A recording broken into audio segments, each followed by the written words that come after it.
Okay, good morning, everyone, and welcome to Living in Multipotentiality.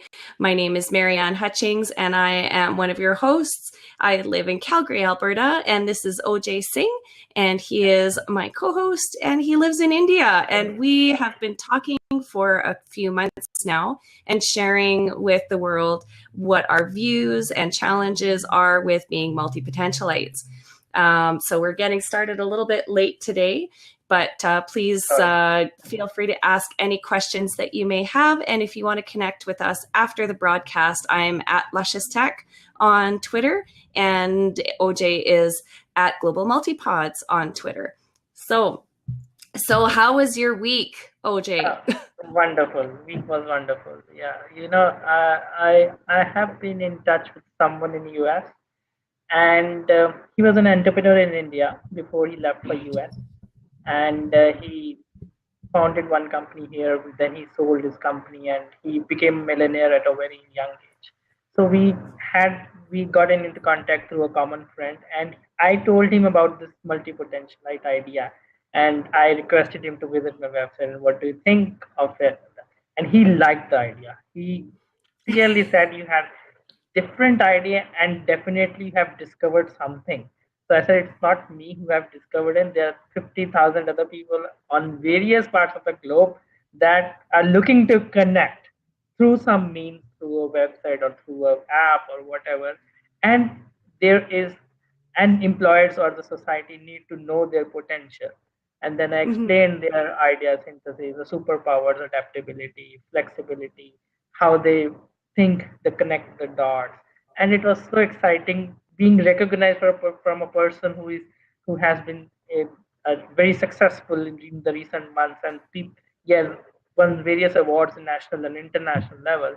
And now he's in US. He's studying in Stanford at the age of 31. So he liked my idea, and then I told him about you. I forwarded your story link, and then he had some questions how your career unfolded from trekking, from air hostess, from recipe book, and then towards different fields. And then I told about you, and then also one other person who agreed to share her story on my website, Camille from Italy. So I was very happy to know this.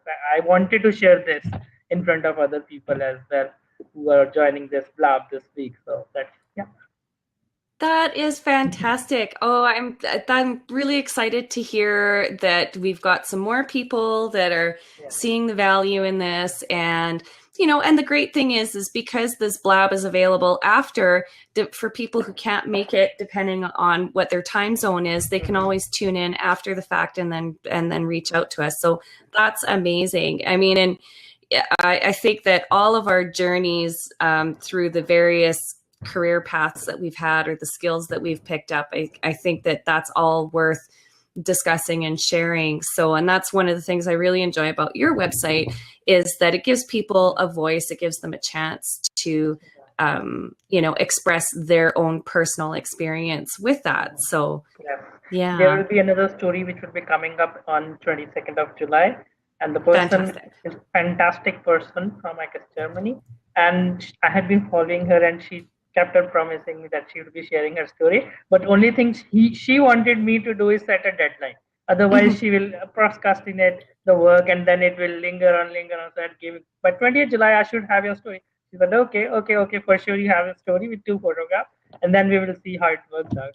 So there are more stories definitely on the cards, and the other 2 people also who said, we will write it, but this one for sure, I think will be coming to me in next couple of days. Yeah. Perfect. Oh, that's really great. Yeah.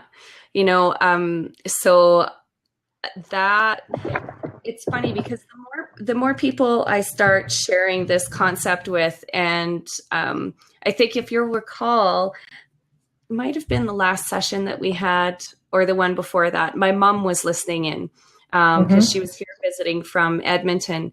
And Yeah. one of the things that she said after was, I completely identify with this. I completely understand. And of course, I was mentioning that during the broadcast that my mom is one of the first multi-potentialites that I ever encountered in my life. It just took me a while to really realize that. But one of the funny things in our household growing up was that we didn't have a Mr. Fix-It, we had Mrs. Fix-It. So it was, my dad, if he had stuff that needed to get done, often, he would call upon his brothers to come over and help out with, if there were any construction projects in the house, or if there was anything to do with the car. So my mom, very much a do-it-yourself kind of gal. I watched my mom as I was growing up, use the hedge clippers and mow the lawn and, fix things and hang wallpaper. And it was really cool because for me, it wasn't just guys. And I know that here there's kind of this expression of there's pink jobs and there's blue jobs. So, the pink jobs are women's work and the blue jobs are men's work. Well, I kind of didn't really grow up with that because I watched my mom do whatever needed to be done around the house. And of course, within, limitations, if we needed an electrician, you call an electrician. If you need a plumber, you call a plumber, right? So those people who specialize in trades are so completely valuable. But there's a lot of things where, it's something that kind of came into being in the last week again, because I think I told you I was volunteering. I had a couple of really heavy volunteering days with the Rotary Club of Calgary, and I managed your hospitality bar for the barbecues that are at the Oxford Stomp and the Stampede Roundup. So they're concerts that are 15, 20,000 people. And the Rotary Club goes and does all of the catering. So they make all of the food and they supply all of the volunteers to do the drink service and everything else for these massive outdoor concerts. So when I arrived on Wednesday, the site plan had changed from previous years and I had a few challenges logistically getting everything that I needed. One of the things was we have this wooden, it's a bar top. It's flat and it's kind of like a box that's open on two sides. So that way we can, store liquor bottles and other things underneath. But of course, these are all temporary things. It's not meant to be a permanent structure. We just attach it to whatever tables we're using. Well, the clamps that we normally use that are very specific to this bar top had disappeared. Nobody had any idea where they'd gone. And it's a ratcheting clamp. So it's got a pistol grip. So when you click on it, it ratchets the grip closed. And so I was going around, I was talking to a few of the Rotarians and like, if they show up, let me know. But just because my mind works in a different way, I was like, I think I can take a couple of cases of pop and I can put these cases of soda underneath the bar top. It'll elevate it just enough off the bar top so it won't be prone to falling forward because it's tippy, and it'll actually be quite stable. Well, we used that for 2 days. Wow. And it worked just fine. Was it sturdy enough to just stay there for 2 days? Yeah, it was sturdy enough. And, and a lot of people were looking at it going, wow, how'd you figure that out? I'm like, I just eyeballed it. I just looked at it and I went, yeah, that looks like it's going to be 2 of those stacked together and it's going to be fine. But, I wasn't choosing to see the limitation of, we've lost a piece of hardware. That's why, I keep putting everywhere I can MacGyver anything, because really just, in this case, it was give me a couple cases of pop. Otherwise, I'm sure I would have found another suitable solution. I would have gone digging through one of the sea cans or through one of the trailers to find something that we could prop it up with. But my mind works in the way where there's the problem. I just need to create the solution with the stuff that I have around me. So it kind of makes things really interesting when you see the world in that way. Exactly. Yeah, I think I definitely agree to what you said. I think the mind of the multipotentialites also want to explore something which is hidden, something which is not on the surface, so that you dig into it, then you look for the solution if it's there and how it could be achieved, rather than preconceived notion that, okay, I can do this or I cannot do this. It happens. I've seen many people, some people have that habit intentionally or unintentionally, and they do kind of such bring the solution to the table, and that happens right with the instinct of mind. It's just a second. Yeah, and I was interestingly, I was talking to that person in US, and then he asked me one very good question. He said, "Give me one biggest problem of the multipotentialite." So I took a couple of days. I said there are a lot of problems which they face. So then I had again gone into contact with him, and then so I need your suggestions of why I'm bringing this to in this forum is, so to my thinking, the biggest problem for the overall multi-potentialites is finding a job at this moment. I don't know why, because I have been through this phase where I had struggled to set up my resume aligned, and then when I had gone to the interview, so I would struggle to just create a story out of how I evolved. I don't know, it happens with everyone. Then before that, my research on the internet was limited to the career portals like careerbuilder.ca or monster.ca, or India we have naukri.ca. And then we have nothing. When we put it asks for the skills or the job titles, it just asks the skills. And because a person who is a multi-potentialite will not have one skill, will have a different unrelated skill. And this is where a person would struggle. So what is your opinion, Marian, on this take? So biggest problem of the multi-potentialite, if you think this or something else? I agree completely, because there have been times where, when I've been in transition from one career to the next, or I've been involved in a couple of different projects where I thought, yeah, okay, I would really like to get something that's kind of steady, that can be my baseline income. I did that when I was consulting with the law firm, and also when I was at the same time, I was still working with technology and doing all of the technical writing, but we were a startup, so I needed to have something else. And I was, of course, still working for the airline at the time. And I thought, well, it would be great to have something that's in the city. So I would apply for all kinds of things, and I would get emails from recruiters that they'd be sending me postings that it was probably just like an auto email sort of idea, where they were sending me postings that were, I was way beyond qualified for. And that I found the same challenge that a lot of the job search engines, and I've looked into this over the years, every couple of years or so, I'll go on and I'll update my profile somewhere, and I'll just see if they've changed the way they do things. Because if you are applying for a specific type of role, whether it's marketing or communications or information technology or whatever, they talk a lot about the hard skills. Like like, are you a programmer? Are you proficient in this particular language? Are you doing user experience design? And they don't necessarily, it doesn't look at the person as a whole, which I think that's kind of why it's better to be working with a recruiter or with a headhunter. But even having said that, I know someone who runs a human resources company, and she does outsourcing recruiting.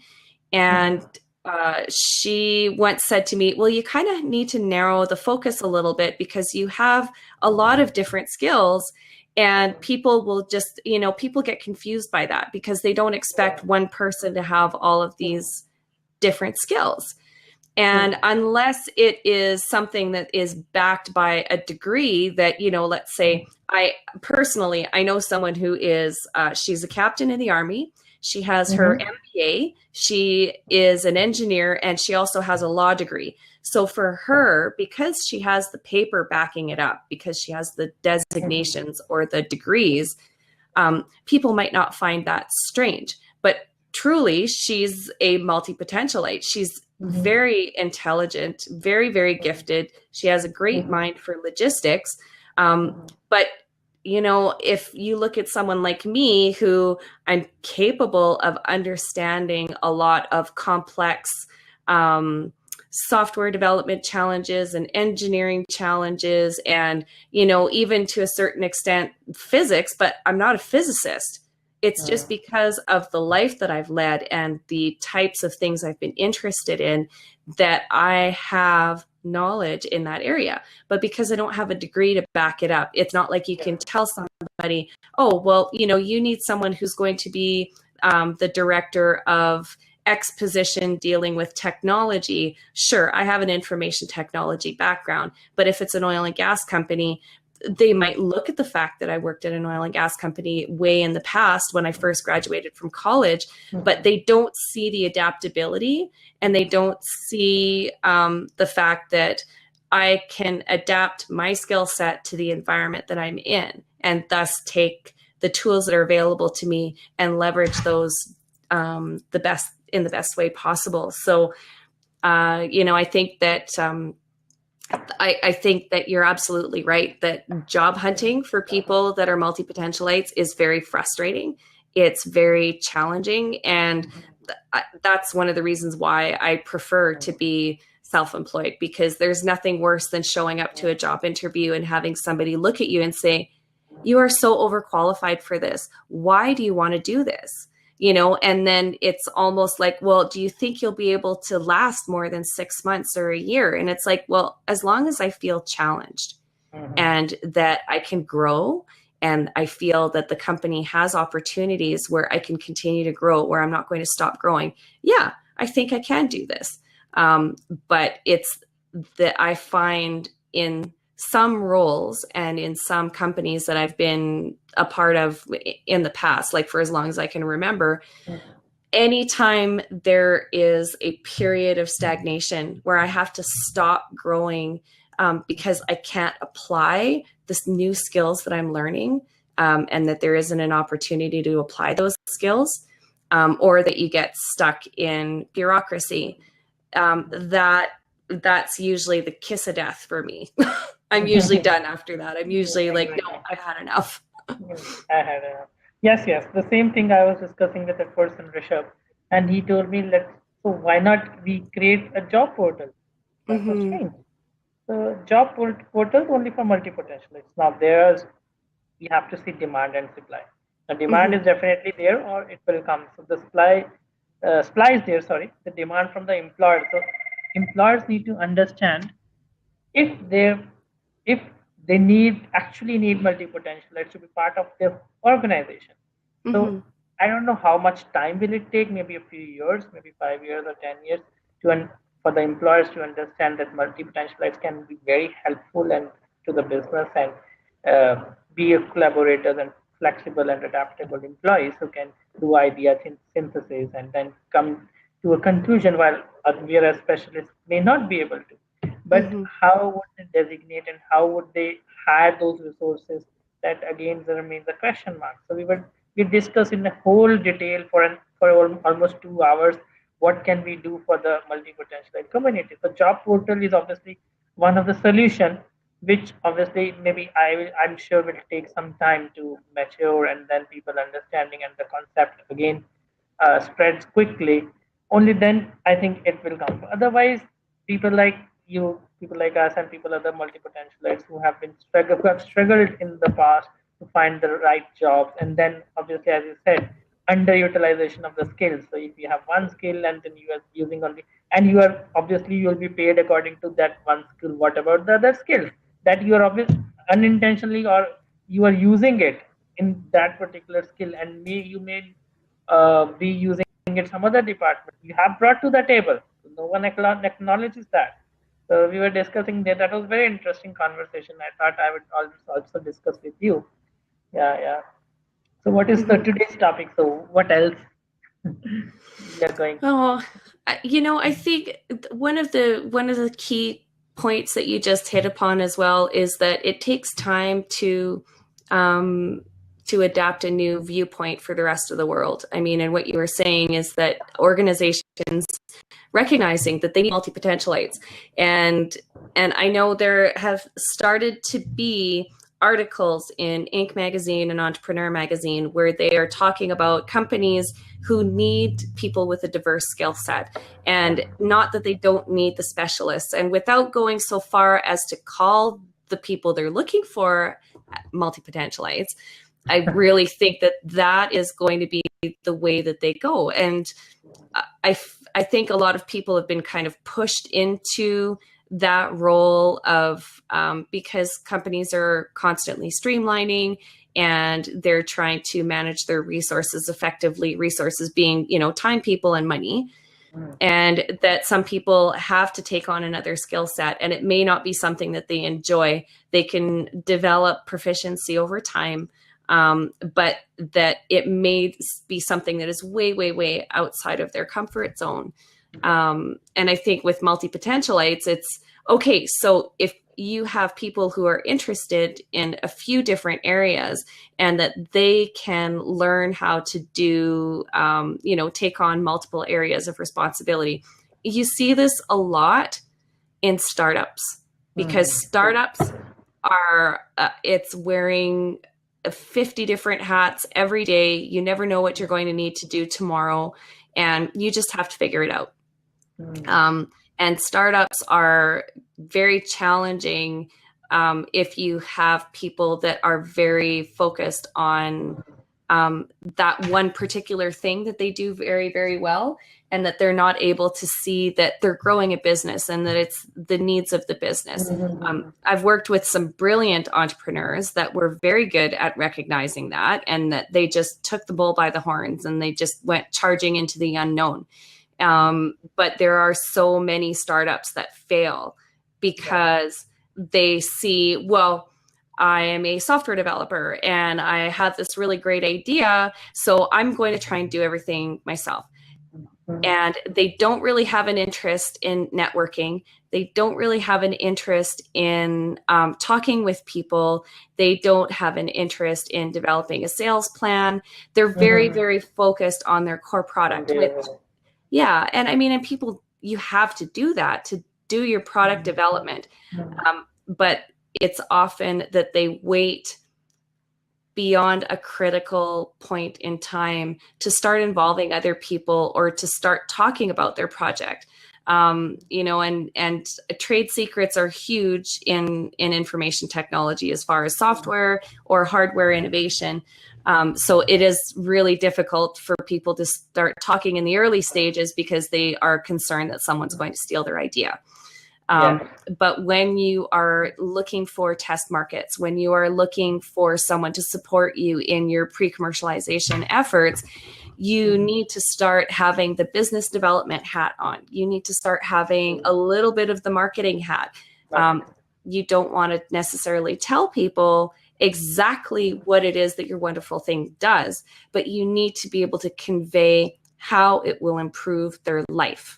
What problem is it going to solve? They don't need to talk about how it does that. It just needs to start conveying the benefits. Why do you want to be involved in early stage? I mean, I've been involved in a lot of, beta testing for platforms over the years just because I'm interested, and I realize that it's technology, it's imperfect, and that things are going to fail. Blab has definitely been a good platform for that because it still has its little quirks, but I enjoy being a part of the community that's on here. So I think, I think that multipotentialites have a really good fit when it's a company that requires you to wear many, many hats. If people are interviewing and asking very specific questions to try and see whether or not you are dedicated to that one role, or whether or not you are interested in, if something came up in 6 months' time, sure, I'd be interested in looking at that. Depending on the company that you're dealing with, they may not hire you, and that has to be okay. So I think it will be right to say the larger organizations, like really large organizations, they will still be happy to hire people who are specialists at most of the levels, but smaller startups who are just beginning of their journey, they should look for a balance, both specialists. I won't say that they don't need specialists, they need, because it's a competitive world, and then the multi-potentialites who should support them and who should knowledge transfer, and then may need to do client servicing back and forth, understanding the technology, understanding the platform that they're using. this is the reason. I was reading an article. It said 8 out of 10 startups fail in India. I think Mm-hmm. India is a booming company. There's a lot of government initiatives that have come into the place. Why 8 out of 10 startups still fail? And this could be the reason. So if this is the reason, I think we have discovered something which is beyond yeah, understanding of the governments even. Mm-hmm. Yeah, yeah. Yeah, well, and it's funny too because years ago when I was working for a telecom company and I was working in the network operations center, I had actually jumped ship. I'd gone to work for another company, and I wasn't very happy just with how things were unfolding. So the other one that I had been a part of before, they actually called me. They were going through a restructuring and they knew that they were going to be eliminating most of the people who had actually been my coworkers at one point, because they were cutting down and streamlining the department. But they had asked me to come back and be part of the team that was going to rebuild it, and rebuild the operations center. So of course, I mean, it was a tremendous opportunity. It was very difficult in the sense that I knew before some of my coworkers at that time that I didn't know who exactly, but I knew that some of them were going to be losing their jobs. But I think at that point they said, you're the kind of person that you'll just go and learn what it is you need to learn and you'll just go and do it. It's like, and so I was with them for another little while. I helped to train some people that were in another operations center, like across the country, and and it was a really neat experience. It's not a comfortable position to be in, especially when you show back up for work and people are getting their walking papers within a week. So it was tough, but I think that that's kind of a testament to people who recognized that I had the willingness to learn whatever it is that they put in front of me, and that I could adapt to having fewer people, and that if I needed to take on more of the controls that we had in the operations center at that time, that I was going to be okay with it. Whereas some of the other people perhaps at that time were more reluctant or unwilling, even though the job that we had was pretty intense during some periods of time. For the most part, it was a really great opportunity to just see the inner workings of how a company delivering communications over satellite was operating and what challenges were specific to that. So I thought it was really fascinating at the time. So, but yeah. Yeah, and this clearly proved the point that multi-potentialites are people who are adaptable. And I think the need of if you see the last decade, from last 5-7 years, what is happening is there is no collaboration. If there is any collaboration, that is very less in the organization, especially at the top level. Moving down, the people cannot fit with each other. They cannot, even though they have very high IQs, they are top class MBAs or professionals, but the thing is they do not go with each other. They don't see, they can't, even they want to, they will not be able to see others' point of view. So I think there's someone calling in. So should I? Yeah, I just accepted Ryan. He spoke with us a few weeks back. So hi, Ryan. Hi. How are Hi, you? Brian. How are you? I'm good. How about yourself? Oh, good. Hey, have you got a light or something you can shine on you? Because you've got the window in the back and we can't. Good turn. You look very dark. It's very dark where you are. Turn. Is that a little bit better, or? Yeah, that's better. Good stuff. How are you? Oh, I'm not bad. I'm just I'm just listening to the conversation, and being that there's only 3 of us here, chime in again. Yeah, Don't worry. of course. There will be a lot of people joining in next few years, I'm sure. What's that? There will be a lot of people joining in, connecting with us in next few years. Okay. I'm sure.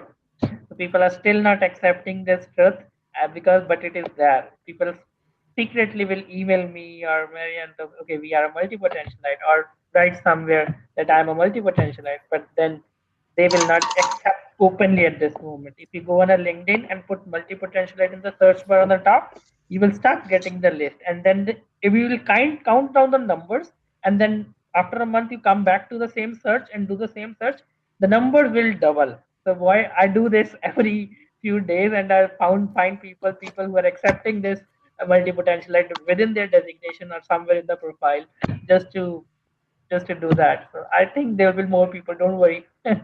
We are the beginners. We share the first mover advantage. Mm-hmm. Well, I put it on Twitter anyway. Yeah, thank you for that. I saw that. Yeah.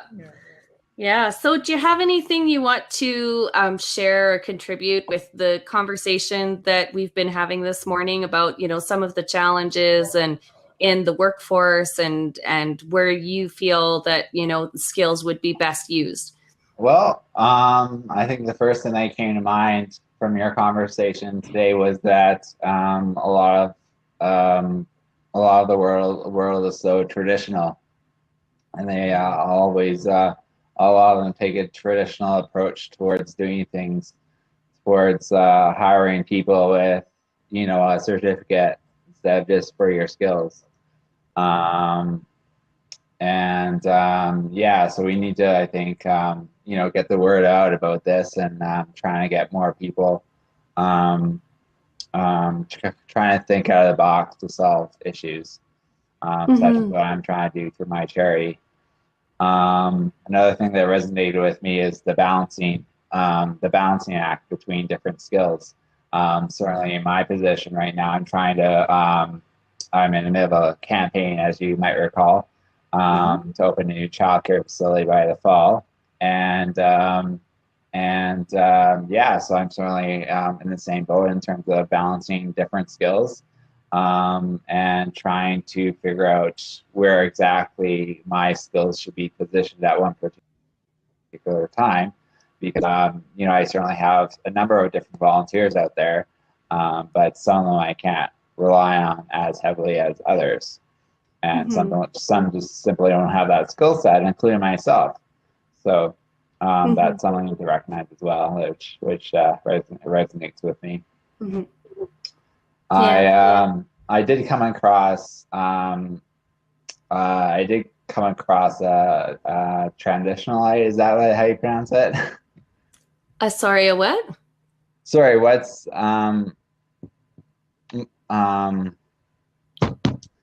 sorry, what's the name of the people you guys call yourselves? I forget. Multipotentialite. Multipotentialite. I apologize. I did come across one. I thought I'd share a story. On my last event, we did a Calgary Tower stair climb, and I'm not sure if you saw my video, but we had a gal. She's only 10 years old, and she doesn't want to go onto social media or anything like that, but she's been involved with all these.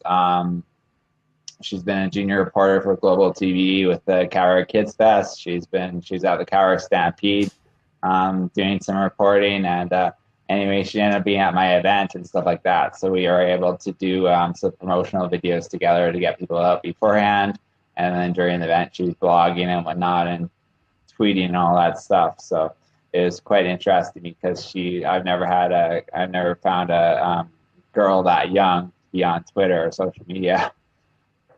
Well, and it's funny because you see a lot of every once in a while I'll run across stories of young women or young men that started their first company when they were 10 or 11, and they had a lot of support from their family. They had a really good idea, and they just thought, hey, why not now? Why not just execute on it? And sometimes those people are specialists. Sometimes those people turn out to be multipotentialites, but it's always inspiring to see people at any age that are taking the bull by the horns and really moving forward with something they're passionate about. So I think the real idea. That's amazing. And that's something, again, she doesn't even want to do any kind of social media work for when she's older. She said she wants to be a geologist or something like that. I think the real way to validate a multipotentiality in a person is we should check their age. Mostly I have been dealt with multipotentialites who are over 28 or 29 years of age, I don't know why, but after they said either they go into some specialization for whole all of their life, or they accept multipotential. It is not between that. It is either way, this way or that way.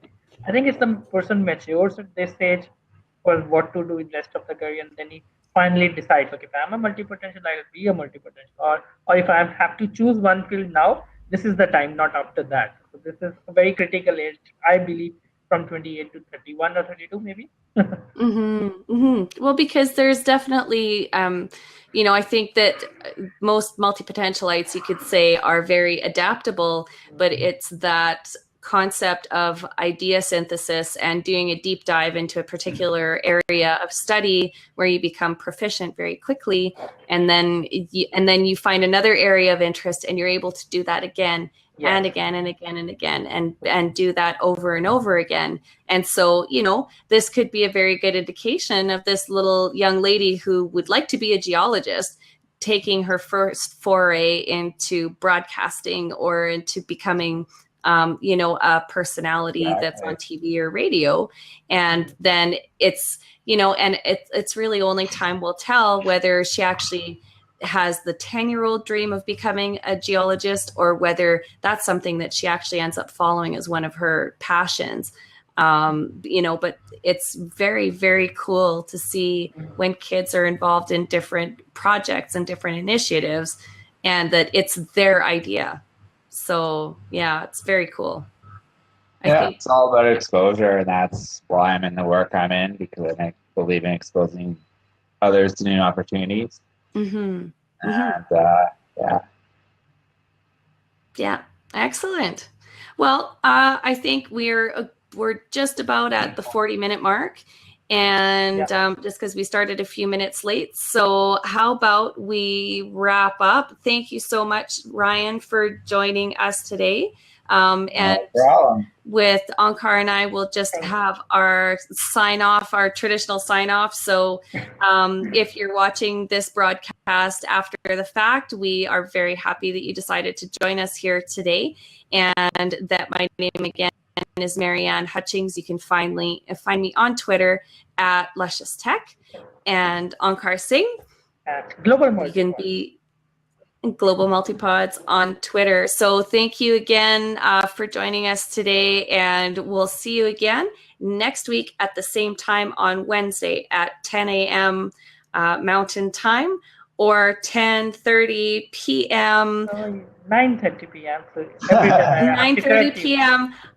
IST, correct? Yes, Indian Standard Time. Okay. Oh, I'm getting so close. I got the half-hour thing now. Yeah, it's kind of like here we have Newfoundland. It's a half-hour time difference. So. Yeah. Yes. Okay. So thanks again, folks, and we'll see you next week.